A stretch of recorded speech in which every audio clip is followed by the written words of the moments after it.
Anos atrás, fiz um vídeo sobre jogadores da NBA que mudaram muito de estilo, inspirado exclusivamente pelo Brook Lopez, recém-chegado ao Bucks. Ele deixou de ser um pivô focado em post-up e defesa fraca para virar especialista em 3 pontos e defesa de elite em Milwaukee. Na primeira temporada lá, todo o seu jogo mudou e ele virou o garoto propaganda das mudanças de estilo. Neste vídeo, vamos abordar esse assunto novamente. Vamos analisar mais 7 jogadores desde então que mudaram tanto seus estilos de jogo que parecem completamente diferentes do que eram antes. Como baterista, dinheiro na mão. Então, o que exatamente fez com que eles mudassem tanto assim? Eles fizeram isso por necessidade? Enfim, vamos começar.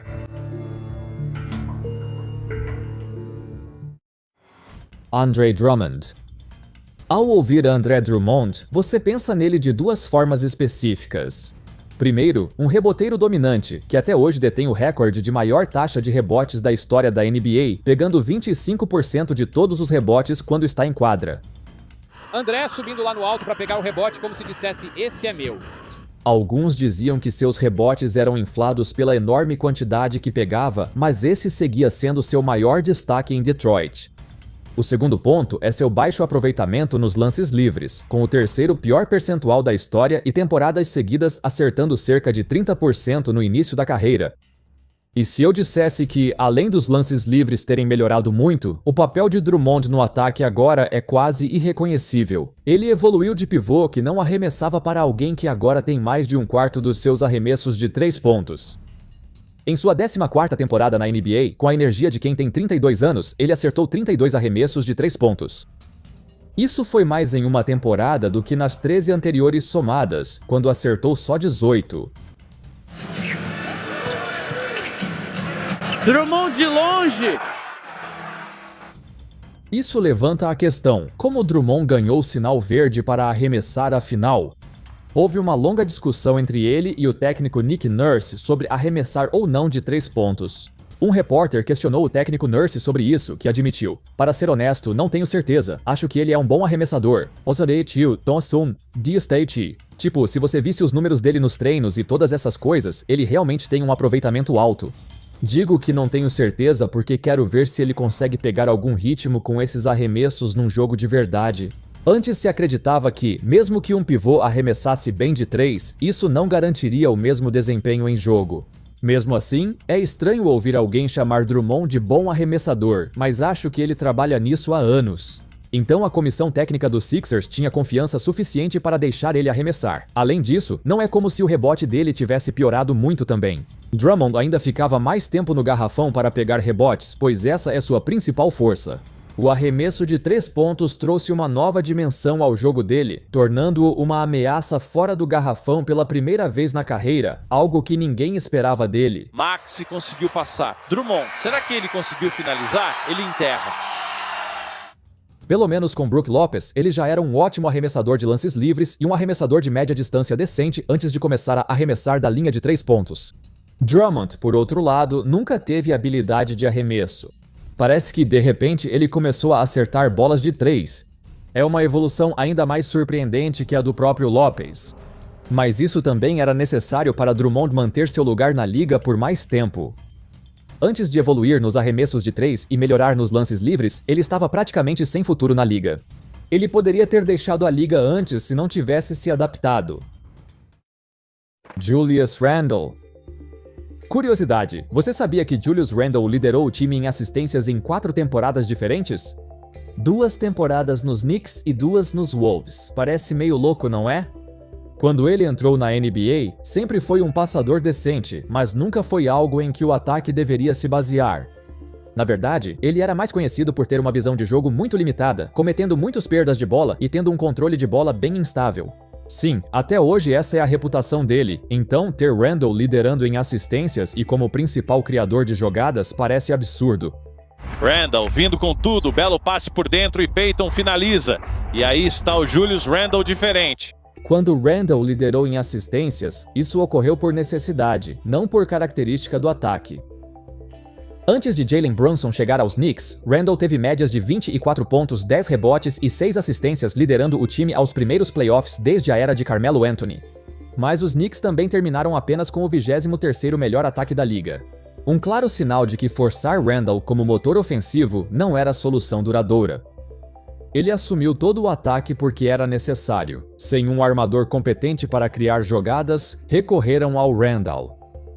Era basicamente o mesmo cenário em Minnesota. Nas 2 temporadas em que ele esteve lá, faltavam armadores no time e o envelhecido Mike Conley não dava conta. O time teve sucesso moderado com o ataque conduzido por Randle. Com o tempo, ele aprimorou a visão de jogo e encontrou seu ritmo no ataque. No entanto, esse nunca foi o tipo de jogador que imaginávamos que Julius Randle se tornaria, porque mesmo voltando à época da faculdade, ele tinha uma média de apenas 1 assistência por jogo. A projeção dele era ser dominante fisicamente e bom reboteiro, mas só isso. Na NBA, foi assim que ele começou, mas aos poucos foi se afastando do garrafão, passando a iniciar as jogadas no topo da chave ou até mesmo na linha dos 3 pontos. Nas 4 primeiras temporadas em Los Angeles, ele arremessava metade dos chutes perto da cesta. 10 anos após iniciar a carreira, esse percentual caiu pela metade. Hachimura vai marcar Randle no arremesso de 3. Randle chegou como alguém que praticamente não arremessava de 3, mas, apesar de não se tornar espetacular, aumentou bastante seu volume com o tempo. Ele teve uma temporada em Nova York arremessando mais de 8 bolas de 3 por jogo, o que, revendo, foi um ano insano até para ele. Foi inesperado, mas ele sempre foi de arremessar sem pensar 2 vezes. A evolução do jogo do Randle, apesar de nem sempre ser bonita, é impressionante. Ele basicamente passou de ser uma versão leve do Zach Randolph para um LeBron de segunda linha. Lauri Markkanen. De certa forma, o desenvolvimento do Markkanen foi basicamente o oposto do Brook Lopes. De um jogador de apoio, basicamente um ala pivô que espaçava a quadra, para um All-Star em Utah, e isso significou uma expansão ofensiva enorme no seu jogo, como poucos já experimentaram. Antes do draft, ele era comparado a Nikola Mirotic ou Ryan Anderson, 2 alas pivôs especialistas em arremessos de 3 pontos e pouco mais. Seus primeiros anos em Chicago mostraram que esse era o caminho que Markkanen seguiria. O caminho de todo jogador alto que espaça a quadra. Exceto que ele era único de uma forma difícil de quantificar. O cara não mede 2 metros e 6 ou 8, mas sim legítimos 2 metros e 13, com uma fluidez rara para alguém desse tamanho. Seus dribles, habilidades com a bola, arremessos de qualquer lugar e total controle corporal, quase nunca ficando desequilibrado. Com 2 segundos no cronômetro, ele infiltra, fica no ar e converte. É de nível mundial. Lauri Markkanen já havia mostrado sinais de ser muito mais do que apenas aquele típico ala pivô que espaça a quadra. Nos primeiros 5 anos em Chicago e Cleveland, Lauri Markkanen jogou com colegas que dominavam a bola, o que impediu que desenvolvesse plenamente seu jogo. Seus técnicos queriam que Lauri Markkanen mantivesse seu papel e não exagerasse. Em particular, o relacionamento dele com o ex-técnico dos Bulls, Jim Boylan, era péssimo. Em certo momento, quando Lauri Markkanen foi até ele e discutiu uma maneira de ter mais participação no ataque, Boylan simplesmente mandou ele cair fora e focar em pegar rebotes. A maioria dos jogadores tinha problemas com Jim Boylan. Ele tinha uma mentalidade antiga e queria que seus pivôs agissem como os tradicionais. Markkanen não era um pivô tradicional. Você pode dizer que foi limitado pelos times e técnicos, mas além disso, não teve chance de florescer ali. Quando chegou em Utah, na troca que levou Donovan Mitchell para Cleveland, foi a primeira vez que teve chance total de mostrar que não era só um jogador de catch and shoot, mas um monstro ofensivo completo que rendia muito com grande volume no ataque. Utah lhe deu essa nova chance simplesmente porque não tinha mais opções. E Markkanen venceu o prêmio de jogador que mais evoluiu da NBA. Ser trocado para um time no início de uma reconstrução foi um mal que veio para o bem, mas também teve seu lado ruim. Mesmo ao virar All-Star, Markkanen já tinha histórico de lesões, sendo a principal a tankite. Eles perdiam de propósito com frequência, então ele ficou muito tempo fora. Apesar de seu talento, a história não será generosa com Markkanen.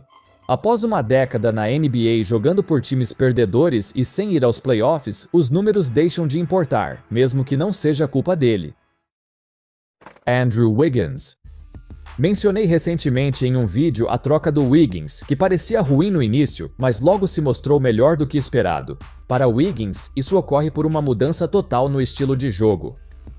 Ele deixou de ser o principal pontuador em isolamentos, que arriscava arremessos difíceis, para virar 3º ou 4º na rotação, focando em aspectos intangíveis do jogo que antes não valorizava.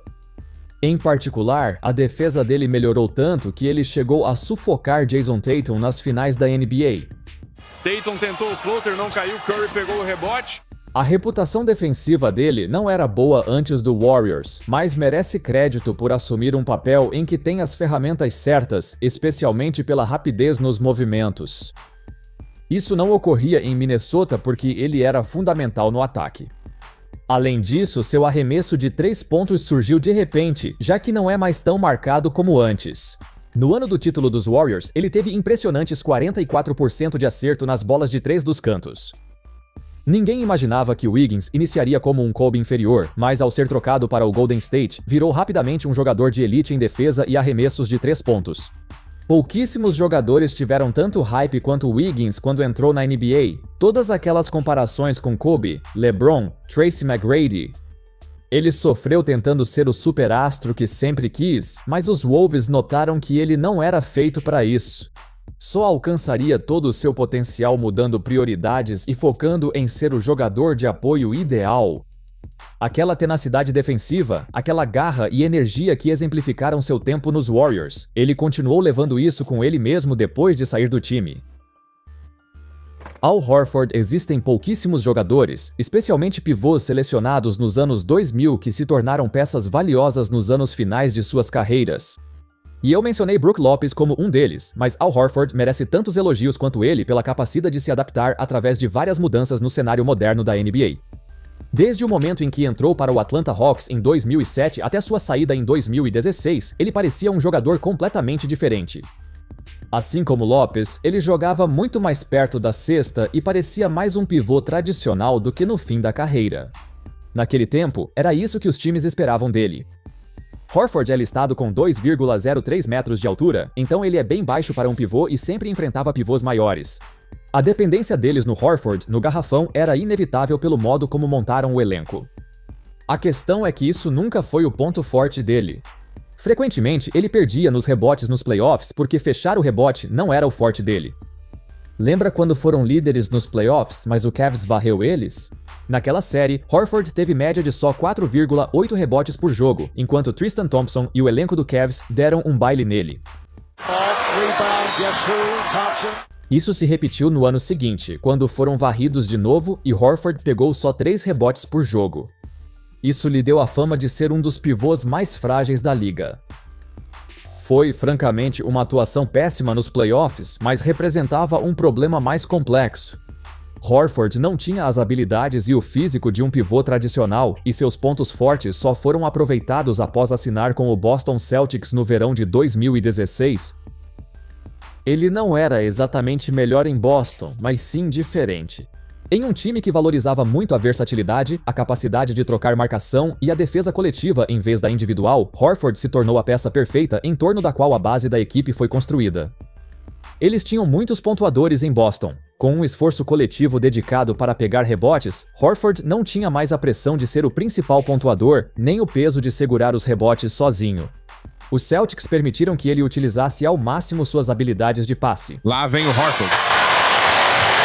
Ele mesmo sobe com a bola, passe ficado para Amir fazer 2 pontos. E deram a ele a oportunidade de defender diferentes posições com grande eficiência. Horford contra Antetokounmpo no 1-1 e Horford desarma o adversário. E, mais importante ainda, seu recém-desenvolvido arremesso de 3 pontos passou a ser uma arma fundamental. Ele se adaptou bem a um time que valoriza o arremesso de 3 pontos. Às vezes, até demais. Durante 7 anos em Boston, Horford se tornou o elo perfeito do time. O time precisava dele, mas ele também precisava deles. Deni Avdija. Quando Deni Avdija deixou de ser coadjuvante no Wizards para se tornar All-Star em Portland, sempre foi um ala habilidoso e fisicamente imponente. A principal mudança foi o grande aumento nas tentativas de lance livre, mas cavar faltas já era um ponto forte dele antes. Mas quando ele tinha um papel menor, isso não era tão visível, mas foi a mudança completa no papel dele que foi tão drástica. É inacreditável que ele tenha se transformado em um jogador assim, porque quando estava nos Wizards, ele era considerado um jogador focado na defesa. O técnico Wes Unseld confiava nele para marcar até os superastros mais perigosos. Durant é ir pra cima de Avdija. Durant! Sua identidade era mais de especialista defensivo do que de pontuador e criador de jogadas, como se tornou. De todo modo, o papel principal dele nos Wizards não deveria ser o de defensor. Ele assumiu essa função ao integrar um elenco com jogadores de alto volume como Bradley Beal, Russell Westbrook, Kyle Kuzma e Jordan Poole. Faltaram posses de bola para Avdija ter oportunidades. Vê-lo se destacar na temporada foi surpreendente, pois mesmo jogadores promissores têm dificuldade em manter esse nível por tanto tempo, como ele fez em Portland.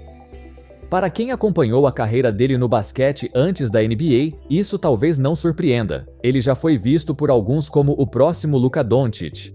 Quando o ataque dele explodiu, talvez esse fosse o jogador que sempre estava destinado a ser. A exceção foi a passagem dele nos Wizards. Aaron Gordon. Na NBA atual, quando penso em um jogador que foi trocado e se encaixou perfeitamente na equipe, Aaron Gordon é o primeiro que me vem à mente. Jokic para Gordon. E um giro de 360 graus. Quando ele foi escolhido como a quarta escolha no icônico draft de 2014, a carreira dele em Orlando, sinceramente, não estava indo tão bem quanto as pessoas esperavam. O tempo dele lá foi comparável ao de Wiggins em Minnesota, e com isso quero dizer que pediram para ele fazer demais, muito além do que ele era capaz de fazer. Isso ocorre porque Gordon joga bem mais longe da cesta do que deveria. Ele usava muitos chutes de média distância, arremessos difíceis em fadeaway e jogadas de isolamento, que às vezes funcionavam, mas na maioria das vezes não era eficiente nisso. O time fez tantos experimentos com Gordon que parecia que nem ele mesmo sabia mais qual era o seu papel na equipe. Como Wiggins, uma troca para o time certo foi necessária para liberar seu potencial. Para Gordon, esse time é o Denver. Existe um termo que eu gosto de usar chamado role compression. É quando um jogador para de tentar fazer tudo e reduz seu papel para apenas algumas coisas em que ele é bom. Então, ao jogar ao lado de um passador geracional como Jokic, Gordon otimizou seu jogo para jogar em função dele, o que significa estar na posição certa para receber um passe e finalizar a jogada. É por isso que precisam dele. Também é importante se movimentar sem a bola para abrir espaço, mas sem exagerar quando está com ela. Gordon sofreu muitas lesões, mas quando joga, fica claro como seu conjunto de habilidades é valioso. Por vezes, Jamal Murray teve dificuldades para avançar com a bola contra o Timberwolves, então Gordon assumiu essa função ocasionalmente para poupá-lo. Defensivamente, Jokic precisa de toda a ajuda possível, então Gordon tem a responsabilidade de ser a última linha de defesa. Essas são habilidades que não aparecem nas estatísticas, mas quando o Nuggets precisa, Gordon quase sempre responde. Ele teve uma carreira interessante e mostrou que contribui muito para a vitória, seja qual for seu papel. Cada segundo em quadra, tudo o que faz, ele joga um basquete que ajuda o time a vencer. E nem sempre foi assim lá em Orlando. Enfim, pessoal, esses foram 7 jogadores da NBA que mudaram bastante seus estilos de jogo com o tempo. O que vocês acham desses caras e quem vocês acham que será o próximo jogador a ter uma grande mudança no seu jogo? Ouvi que Paolo Banchero é um forte candidato e alguns o comparam a um Aaron Gordon mais alto. O que acham? Deixem suas opiniões nos comentários. Muito obrigado a todos por assistirem, espero que todos tenham gostado do vídeo. E claro, como sempre, nos vemos na próxima. Valeu!